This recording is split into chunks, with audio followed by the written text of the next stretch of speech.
Any health-related information on the following show provides general information only. Content presented on any show by any host or guest should not be substituted for a doctor's advice. Always consult your physician before beginning any new diet, exercise, or treatment program.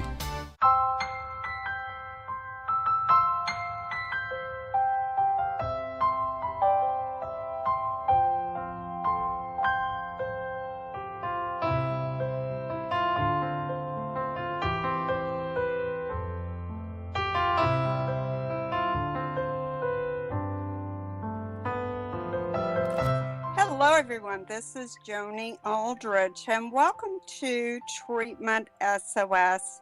We're so thankful to have you with us wherever you are in the world as we talk about the important topic of health. And today we're talking about a little different topic. We're talking about diabetes, and in particular, type 2 diabetes. You know, it's interesting to me, and I say this more and more just about at every show, it seems like lately. I think a lot about an old saying that we say that we are what we eat. And, I think that is such an important factor in the health, not only in the United States and Canada, but really around the world. They've studied populations that are still living off the land remotely and doing things as they've done for many, many centuries.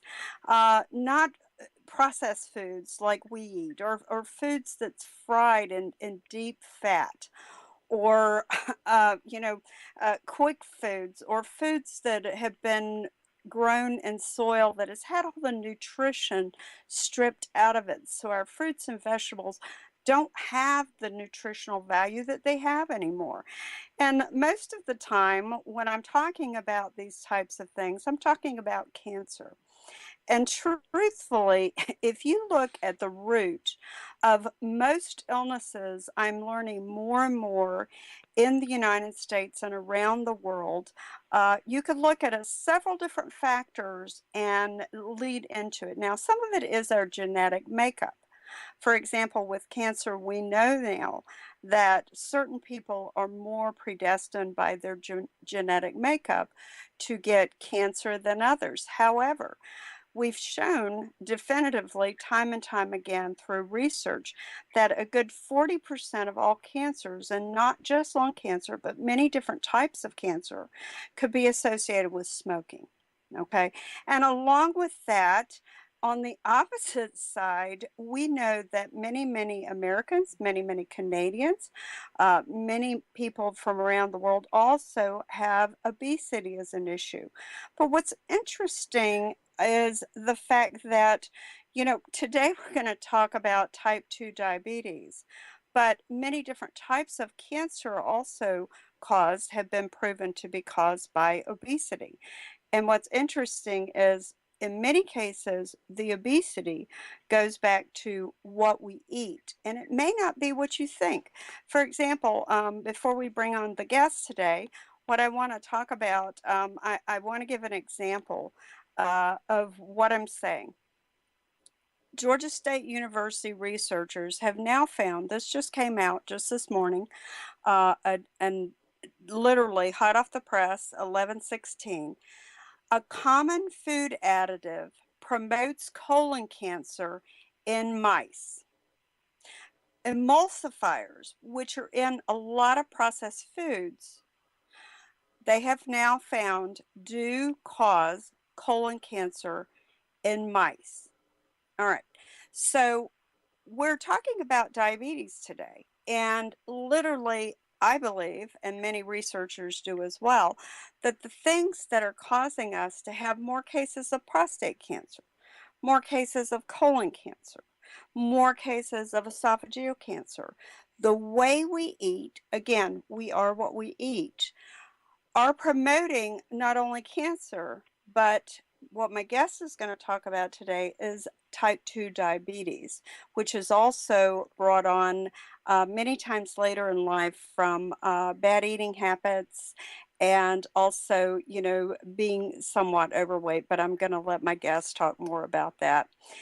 So, my guest today is Ernest Kwanzaa, and he is a chef and a type 2 diabetes survivor himself, researcher, educator, cure expert, and author.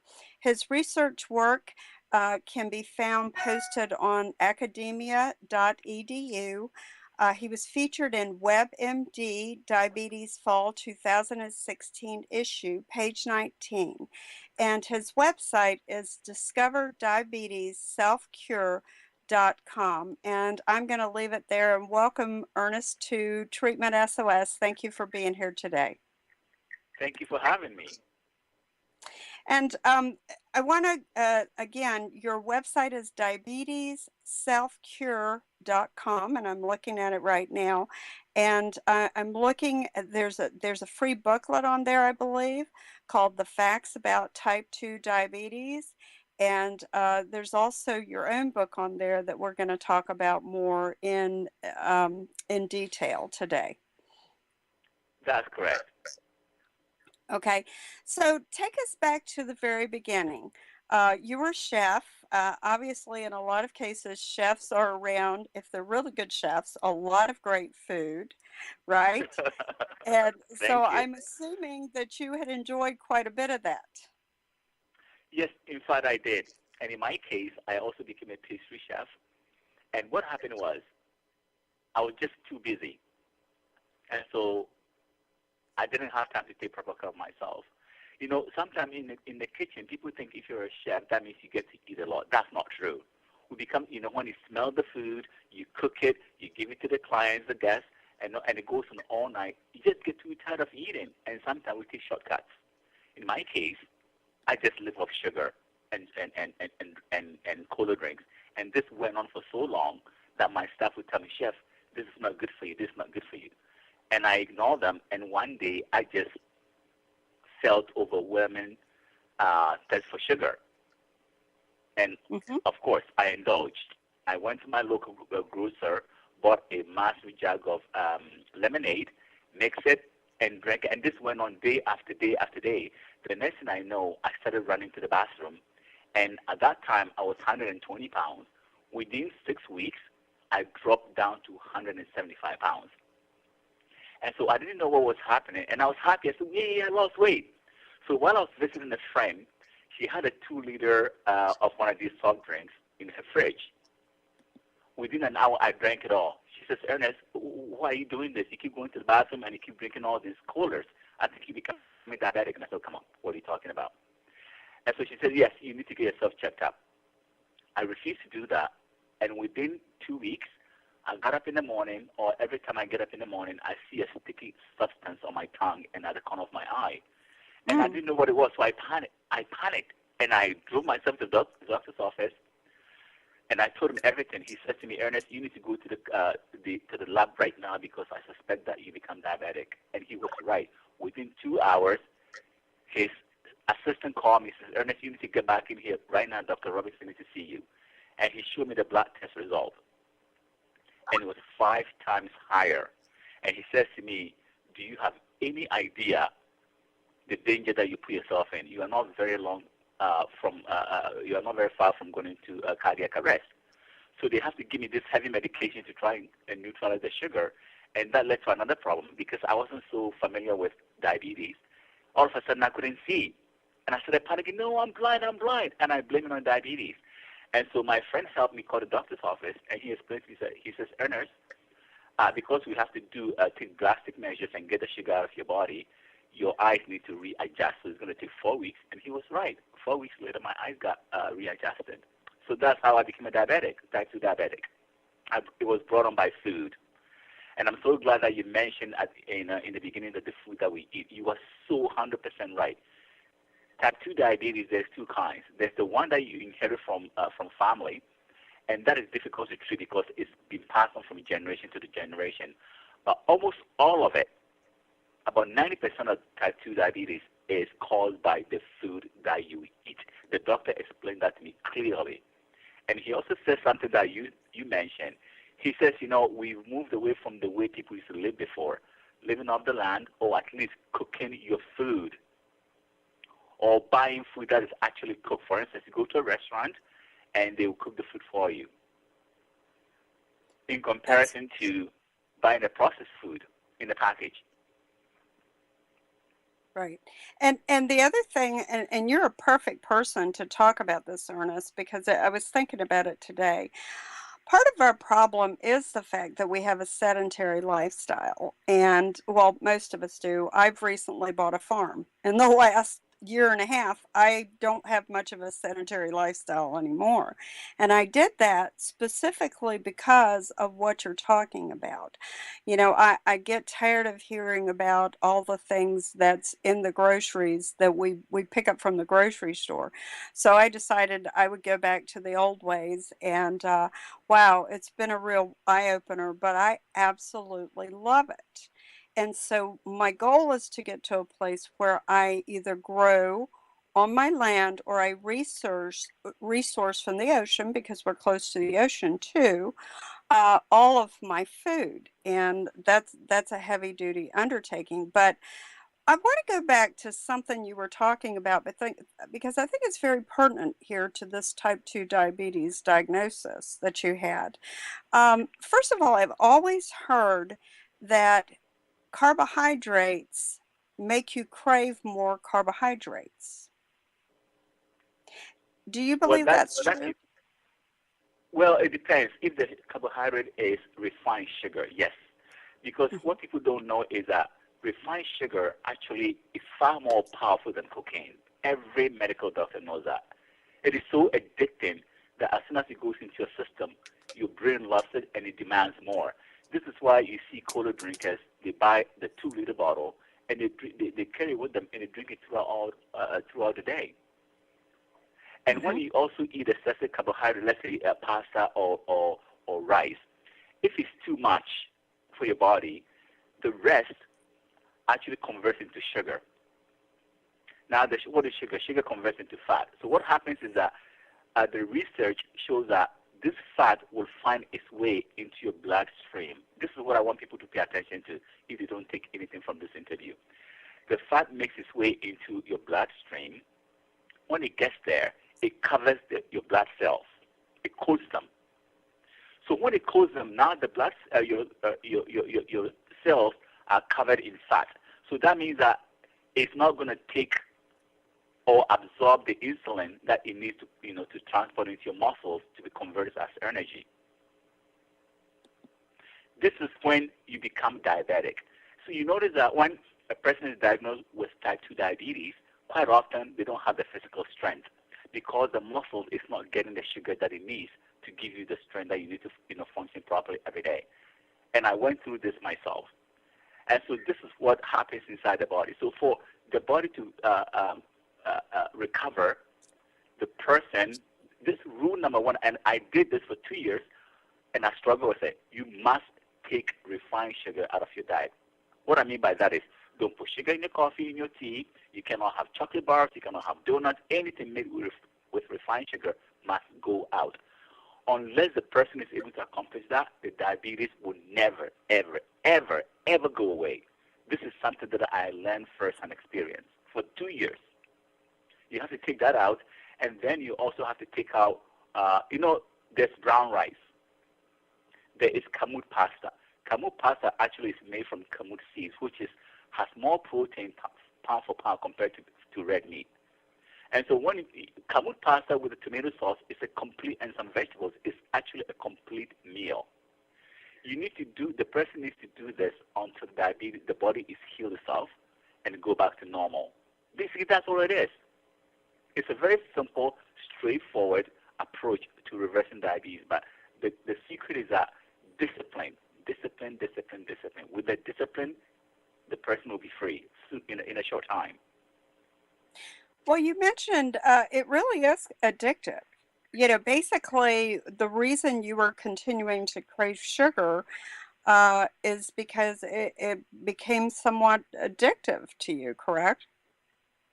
It is so addictive. Now, let me go back. I grew up in a bakery.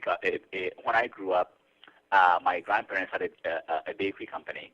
So we supplied bread to 90% of all the customers in my neighborhood and the shops and everything. I will mix sugar into my water and drink it. Oh, Imagine wow. that. Oh, my I will God. drink it, and as an adult, I'll buy cola drinks and dip bread into it and eat that. And people say to me, "What are you doing?" I said, "Well, I just love sweets." They said, "Well, you're diabetic." And I said, "Well, I'm not a diabetic." And I did this for years without educating myself.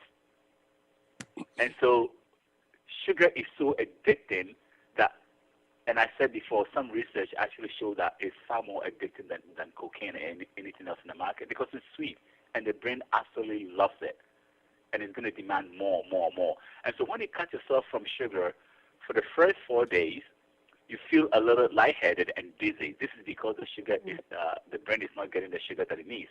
But I also want to mention one thing, that yes, we need sugar in our body, but you need only 1 teaspoon a day. That's it.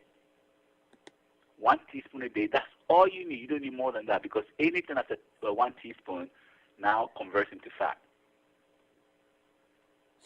And one of the things that I want to bring up, and this as a chef, and that's one reason that I said you're the perfect person to discuss this, because it's one thing to eat at home and know what you're doing at home.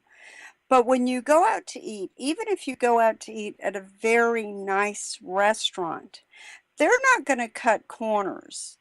They're going to hit all the high spots to make that food taste just as good for you as it can possibly taste. So they're going to use That's as correct. much butter as they need. They're going to use as much sugar as they need. They're going to use as much salt as they need, That is right? true. Because in the cooking industry, you have to get your clients back and you do whatever it takes. And now it's so competitive. There's restaurants in every single corner that you look at. And now they also have, when you go to a supermarket, they have a section where you can buy pre-cooked food, right?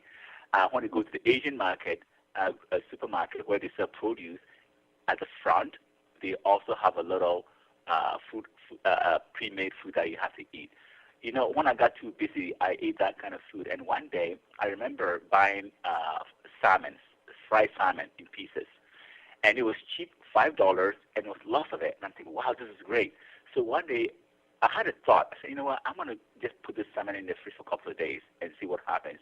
So I left it in the fridge for a couple of days, took it out, and tried to get the salmon. It was all covered in cornstarch. Mm-hmm. There was so much little salmon that I was shocked. The whole 90% of the fried salmon was actually cornstarch. So that's what I had been eating. So you're right. Restaurants, restaurants do whatever they have to do to make profit. And sometimes even the cooking oil that they use is not very healthy for us. But they will use it because it's cheap. So that brings it back to square one. The best way is cook most of your food as much as you can. And it takes time, and do it from scratch. And I'm the first to tell you, it amazes me sometimes how much time I take preparing foods, how much time it takes out of my day. For example, I just went several days ago and dug up our own clams. And I had like Yes. 150 clams, and I had to process them and put them Yeah. away and do this to them and do that to them. It takes a tremendous amount of time. But you know what? That little clam strip that you get at the seafood restaurant, that does not taste like the clams that I processed. It's totally different. So there is a huge difference in flavors and taste and the way you feel after you eat it. And it's also, actually reminds me of the meat industry. Is that years ago, it took up to 6 months for an egg to hatch into a little chick, for it to grow to be butchered. Now it's taking 30 days because they pump it with so much hormones that it has to grow within 30 days so they can butcher it and put it in the market for people to buy. What happens is that it has no flavor, Mm-hmm. it's not healthy, and Mm-hmm. when you eat that food that's been is being injected with so many hormones, that the hormones has to go through your liver. The liver has to process all that and try to remove it. Now, this goes on for several years. It gets to a point where your liver cannot process all that anymore, and that's it. Once your liver begins to malfunction, you are guaranteed diabetes. So again, it goes back to buying the healthiest meat product that you can find, organic. And what I do is, I know cooking, on weekends when I'm off and I wanted to cook for myself, it can be a lot of work. So what I'll do is that I have a simple technique. I'll cook several dishes, portion them, and freeze it. So for the next 2 to 3 hours, I'll do that, and I have food for the entire week. And so whenever I want something to eat, I go into the freezer, take it out, and leave it in the fridge. I know that by the time I get home from work, it will be defrosted, and that's it. And another thing that I do with my vegetables is that I cook half of it, and the other half, I don't cook it. I chop it in small pieces, and I mix it with the cooked vegetables. Because I know that most of us don't want to eat raw vegetables, because raw food actually is quite good for you, but we don't want to eat that. So I add it to the cooked flavored vegetables and mix it together. So this way, when I say to eat, it's actually very tasty. And this is what I try to teach people. Mm-hmm. Absolutely. All right, so I've got a question here in the chat room that we're going to answer fairly quickly as best we can before we go to our first commercial break. And that is, are there any safe foods to eat out there? And the way that I've always heard it, and just like what we were talking about earlier when I opened the show and talked about that new study about emulsifiers and the connection to colon cancer, and what we were talking about earlier, Ernest, and that is nothing in a box, bag, or can. And those are all processed foods. Do you agree? I agree. And actually, I want to add something. Last month, the Canadian government came out. And why? Okay, go ahead. Okay. Are you there? You can go ahead. Yes, I am. Canadian government came out, and they tried to tell Canadians. It was announced that 4 out of every 5 Canadians are now at risk. They are at risk of becoming diabetic, and they traced this to eating canned foods, processed foods, going into the supermarket, and rather than buying vegetables and meat items to go home to cook, they buy pre-cooked foods, and this is what is causing it. And so they're trying to educate people that they need to stop doing that. Now, I studied marketing when I was in college, and what happens is that when you go to a supermarket, they've done research. They spent billions to do research to figure out how to sell to you and your children. So when you take your children to a supermarket, you will notice that all the candies and all the sweets and all the chips are at the lower shelf because it's at eye level to the children, so they can see it. And if they can see it, they're going to say, Mom, buy, can I have it? They start crying. So the parents are forced to buy these things. And all these marketing techniques are calculated to get you to buy it. And, they will put something at your eye level. So when you see something that you want to buy, there's something else that you want to buy. So it just goes on and on and on. And, when you buy a can of corn, what does it say to you? It will tell you the ingredient list is one of the things that people have to look at. If the ingredients start with salt, that means that the product has more salt in it than anything else. So canned food and boxed food and all these things that you buy from the supermarket, they claim that they are fresh, but they are not fresh. And the reason why I know that they are not fresh is because I'm a chef, and I've actually worked for a supermarket before, and I know what goes into the food. Buy your produce and try to cook your own food as much as possible. It doesn't have to be anything fancy. It can be a simple meal, and in exchange, your body's going to thank you for it. And the best part is that when you feed your body with a healthy food, it actually heals itself. This is what people have to remember and keep in mind. Mm-hmm. I like that. Let's take a quick commercial, Ernest, and we come back. We're going to answer some more questions and certainly talk much more about your book. We'll be right back. What is an advocate?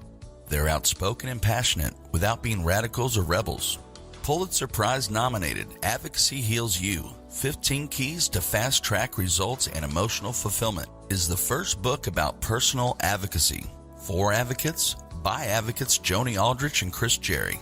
The event changes your life. The need is looking at health, security, or politics through new eyes. The call is a call to action that leads to the gift of healing. Whether you're an advocate, want to be one, need inspiration, or want to read a good book, Advocacy Heals You is available at online bookstores.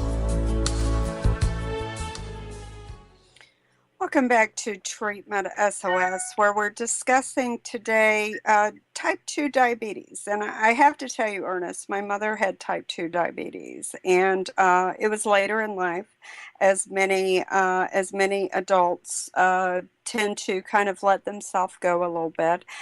She had done that, and I admire the fact that you have done this without medications. It's so tempting anymore. We believe, as a matter of fact, I have a new article coming out in the Health Triangle magazine this coming weekend about it's not just a pill. You know, we think that when we take that pill, it's just a pill and it's going to make us all better. But there's all kinds of side effects and other things that have to be considered. So isn't it much better to do it a natural way? It is much better, and I'm actually glad that you brought up pills. So I'm going to explain what the pills actually does when you take it. Because when I was doing the research, I talked to a doctor from China, from the U.S., from Canada, and naturopathic doctors.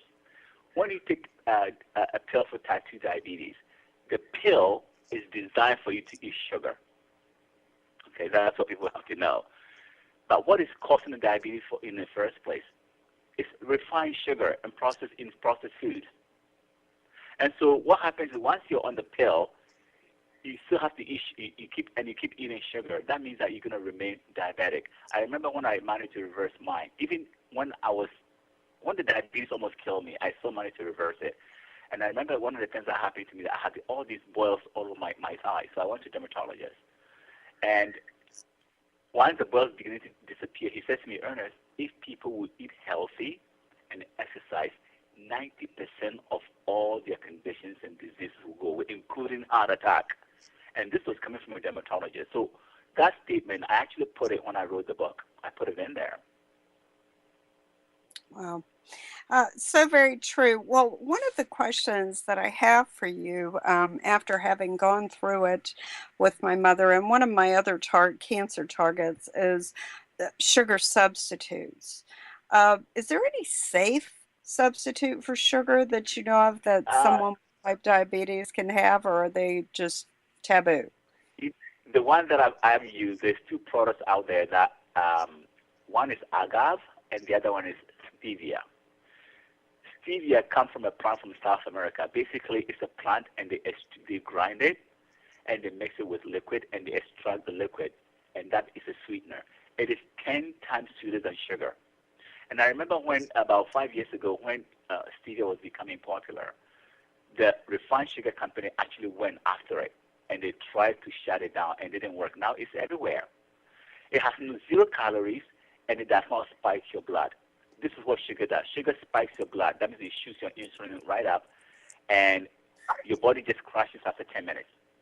These are the only two that I know. Any other sugar substance that they claim that, it's for diabetics, well, that is actually not true, because I studied pastry, and I've also been a pastry chef. For a cup of tea, these days when I have my tea or whatever, I put 2 drops of liquid stevia in it, or the powder form, and that's it. Or I actually drink my tea without any sugar in it. I've just learned to like the flavor without any kind of sugar substitutes. Tea That's the is best way to tea. go. Yeah. So, all right. So talk to us a little bit about what people are going to learn from your website. And it looks like you have a three-part program that you call the Diabetes Cure, correct? That's correct. Now, I'm going to start with the diabetes. The question is, can type 2 diabetes be reversed? Well, if it's not inherited from your stuff like that, yes. Okay. If you go to International Diabetes Federation's website, which is the largest diabetic organization in the whole world, and American Diabetes Association and Canadian Diabetes Association are all members of this organization. If you go to their website, their mission is to prevent, their mission is for people to learn diabetes care and cure. And they actually use the word cure worldwide. That's one. Two, WebMD is an organization in the United States. They provide information to doctors, physicians, and consumers. And it's managed by medical doctors, very high caliber individuals. And before they actually do an article on anything, it goes to the chief medical officer, and she reviews it and adds her name to it before it comes out. When they interviewed me, and the lady who interviewed me, she actually has a PhD. She told me something very interesting. She said, Ernest, you know what, you're right. If you're diabetic, you have type 2 diabetes, and it's brought on by food, it can be reversed because it's just like obesity. People have to just take the necessary steps. So when I reversed, because of the stage that I was when I was diagnosed, my doctor didn't think I was able going to reverse it. So after 3 years, I went to him and I said, Dr. Robinson, can I cure my diabetes? He says, yes. And I said, why didn't you tell me? He said, well, if I tell people, they don't listen. And I said, you got to be kidding. He told me what to do, so I took up. That's when I became a researcher. And it turns out that when you become diabetic, your body becomes insulin resistant.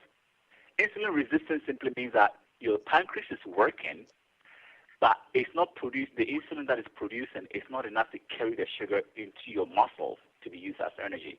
And so to reverse the diabetes, your body has to become insulin sensitive. For your body to become insulin sensitive simply means that you have to take sugar out of your diet until your body heals itself. And as soon as it heals itself, that's it. The diabetes is gone. And that requires 3 steps: diet, exercise, and supplement. And the reason why we added supplement to this was when I was doing the research, it turns out that once you become a diabetic, you also lose all your good bacteria from your gut. The probiotics are gone. And so once the probiotics are gone, your body doesn't really absorb nutrition properly. And so whenever you eat, you have to add vitamins to the meal for your body to have enough. And that is the first thing that I learned, and this was taught to me by a pharmacist from Japan who worked with diabetics. And so once I did my research, it started making sense. So in the book, I've given reasons why people have to take supplements like vitamins, and why the exercise must be done in certain ways, and what to eat. And they include a host, the entire research. As I was doing the research, I was literally writing my thoughts and my discovery for people to see. And I'm going to say something. There's a very famous doctor in the U.S. When I made the discovery, I wrote him, and I said to him, I'm not going to give you his name because my lawyer tells me to be careful of lawsuits, but he's very, very well known, and he worked with diabetics.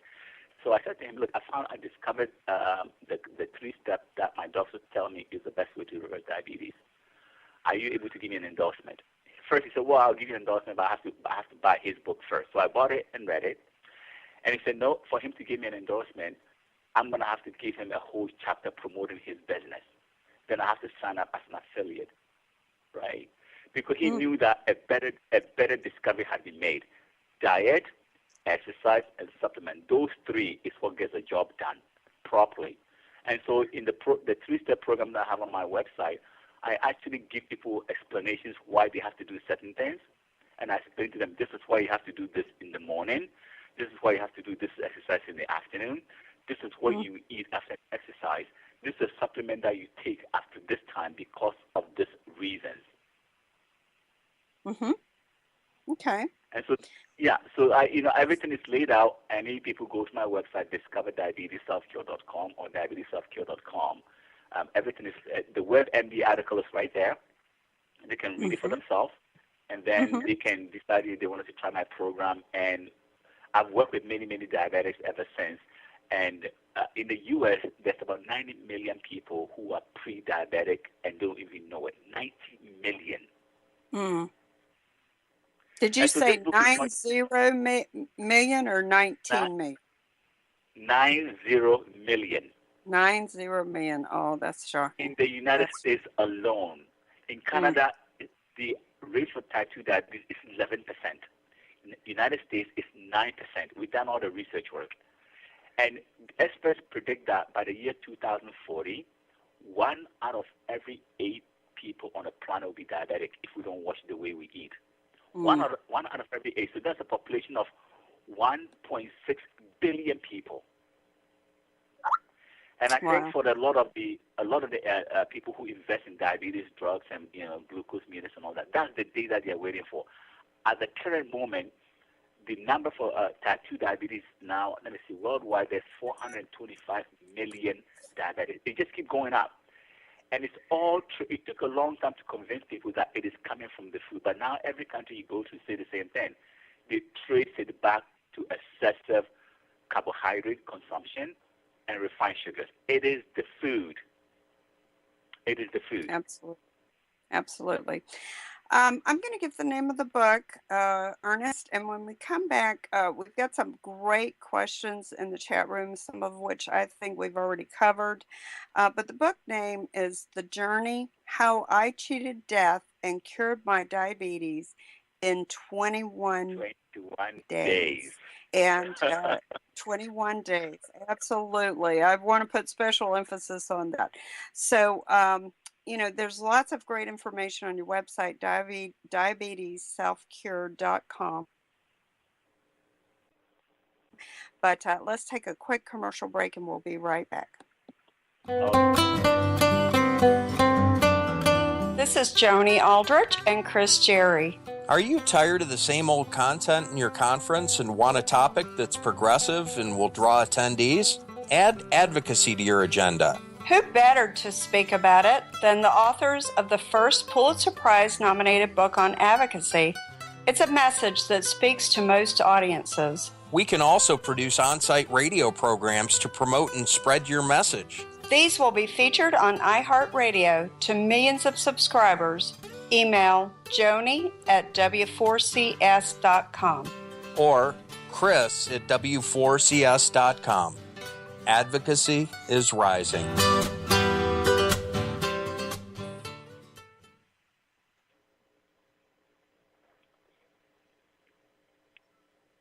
Welcome back to Treatment SOS, where my guest today is Ernest Kwanzaa, and the website is diabetesselfcure.com. The book is called The Journey, How I Cheated Death and Cured My Diabetes in 21 Days.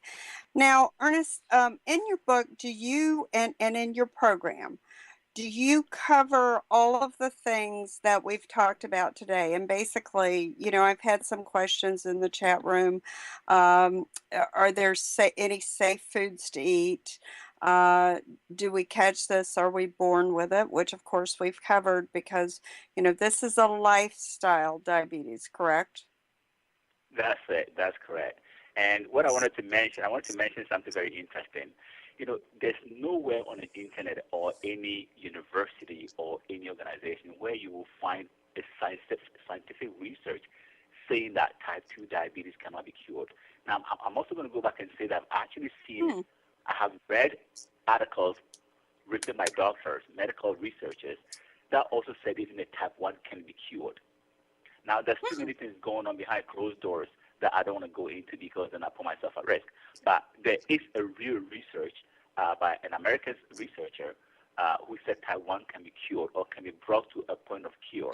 And that research was shut down immediately. The second one is, if you notice, animals like, giraffe and all these animals that eat plants in the forest, they never get sick, right? Because what they eat is pure. It's clean. And what happens when you eat clean, pure vegetable is that it actually cleans your blood within 3 months. And once your blood becomes pure and clean, you almost never get sick. This is another research that was shut down. And the research was actually done in Salt Lake, Utah, and it was shut down. And I met one of the researchers.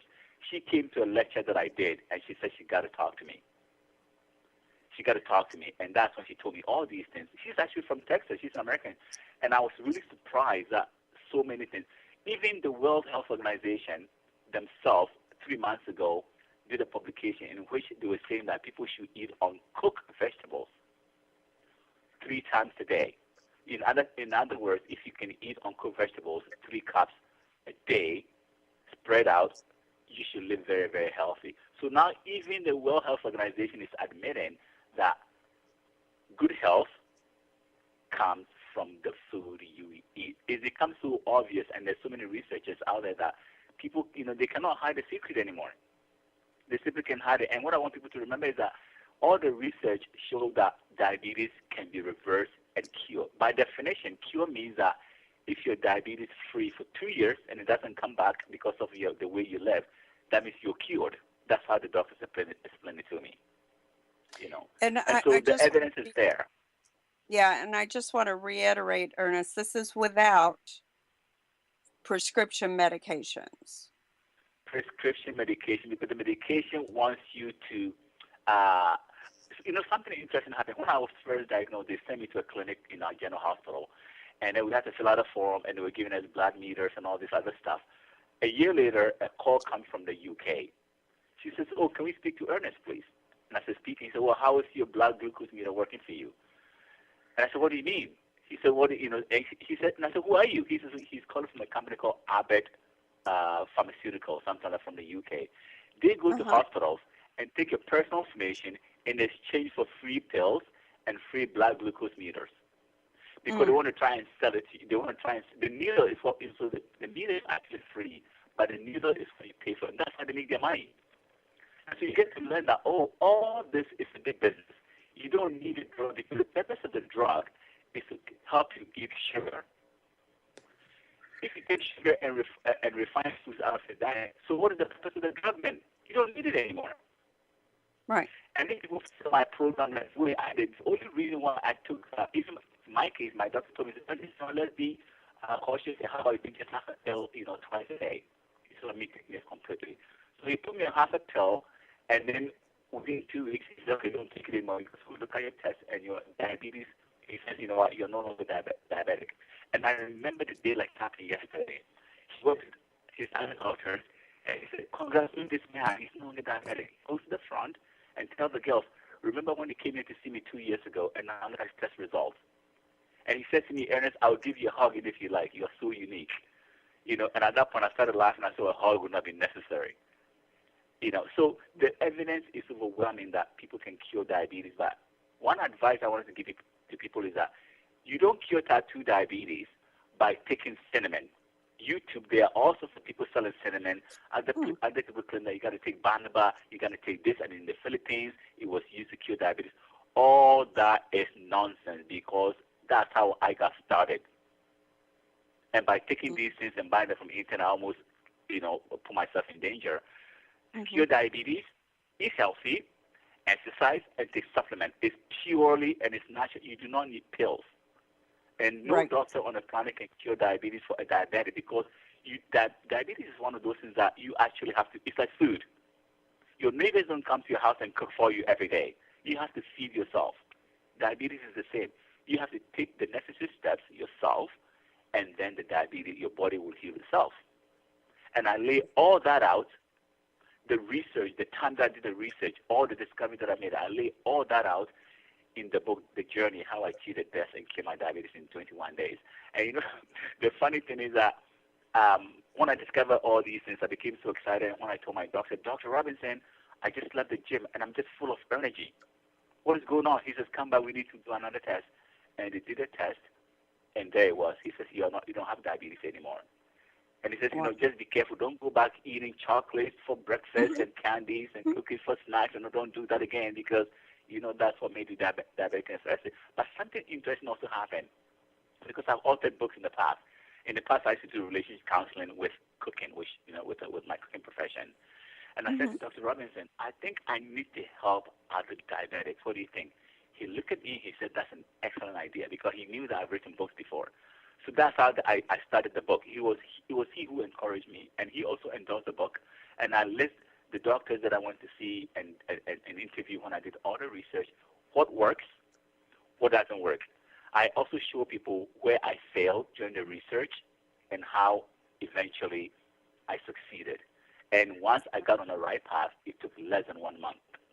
And now my mission, and I said to my doctor, my medical doctor, is that my mission is just really preach to people about how this is not about just this is not about buying a book. It's about getting a book that will help you to put your life back in order so you can live healthy and not put a drug in your body. But I'm also going to, I know I'm going on and on, but I'm going to say something very important now. I want your listeners to hear this.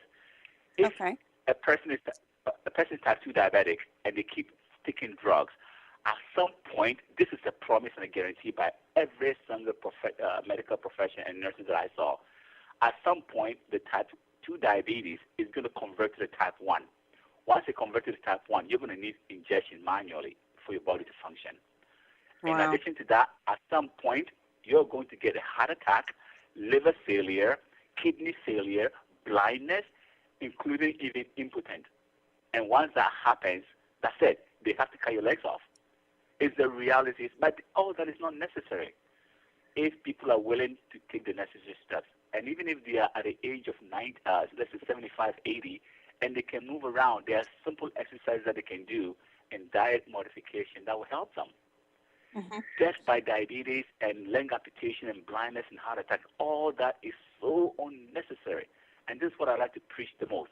And I think for about $90 that I sell my 3-step program for $96 or something like that, it is far more better than living off drugs and eventually losing your legs and having your grandchildren watch you die a slow, painful death. For what? I mean, for what? True. Absolutely. There is one question in the chat room I really, really want to cover. How would you know if you're at risk of type 2 diabetes? What are some of the signs? I mean, obviously, you are craving sugar. I mean, obviously, really, really bad if you put it in your water. So, are there other ways that you can know if you're at risk? Yes, there's other ways. Mainly, they are. I list them in the book, so I probably will not be mentioned. I'll probably will not be able to go through all of them, but they're all listed in the book. You become very. You begin to crave sugar. That's number one. As soon as you begin to crave sugar, you are on your way to becoming diabetic. We call it pre-diabetic. 2 is your fingertips and your toes feel tingle. They tingle. What that means is that you have too much. You have excess sugar in your body, and it's beginning to try to pull out. And for the sugar to pull out, the process makes your fingertips and your toenails feel tingly. Okay? The other sign that people have to look for is rapid weight loss. So those are the 3 main ones.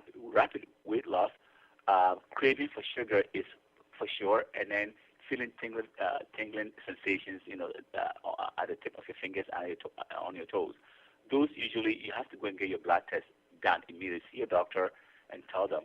And what I say to people is that before you take my program, because there's exercise involved, see your doctor before you do it. And the other thing is that people say, well, but I go to the gym. How come my diabetes is not going away? And I've been lifting weight. I've been doing this. Well, guess what? When I did the research, I found something I discovered something between both Western and Eastern doctors. You must break a sweat. Right. Okay? You must break a sweat, and you must sustain the sweat for 25 minutes minimum. I got that from all other doctors. There's some doctors in the U.S. that I talk to. They are charging people $1,200 for consultation, and others are saying that, well, you eat healthy in the morning, don't eat anything but fruit. That is the biggest lie ever. I tried it, and it failed. At $400 a consultation, it failed. Because when you eat fruits on an empty stomach, your body is now receiving sugar without a mix of protein to balance it. That is the worst thing anybody can ever do to themselves, because it just absorbs it, and you can feel the sensation within your body. It is so dangerous. So I actually stopped doing that, considering that the advice was given to me by a famous doctor in the United States. And then I realized that you need to, the food that you need to eat have to have steel cut, oatmeal, stuff like that for breakfast. And it's healthy for you. Right. And you have to add a little fat to the food. I tell you what I really like is muesli. And with that, you know what? We need to cut our interview short. Well, it's not really short, but it's time for us to shut it down anyway. But I do want to mention, somebody asked about, doesn't the body need carbs? And really, you're still getting carbs, aren't you? You get carbohydrate from almost every food, including vegetables. Mm-hmm. Of Including course. vegetables. People should never think that because I've taken the rice and the potatoes, that must go. That is so poisonous for diabetics. You get it from a broccoli, cauliflower, and other, even fruits. And when you're diabetic, one of the fruits that you're not supposed to eat is tropical fruits. Tropical fruit is pineapples, bananas, mangoes. Those are loaded. They are concentrated on, with sugar. So you stay away from those. And you eat strawberries and berries. Okay. Hey, Ernest, I hate to say it, but we've got to go. Ernest Kwanzaa, and it's been a pure pleasure having you on here. And thank you for Me sharing your too. knowledge and your journey with everyone. And the book is called The Journey by Ernest Kwanzaa. That's Quansah. The website is diabetesselfcure.com. I want to thank everybody for being here today. This is Joni Aldrich, JoniAldrich.com. Have a great evening.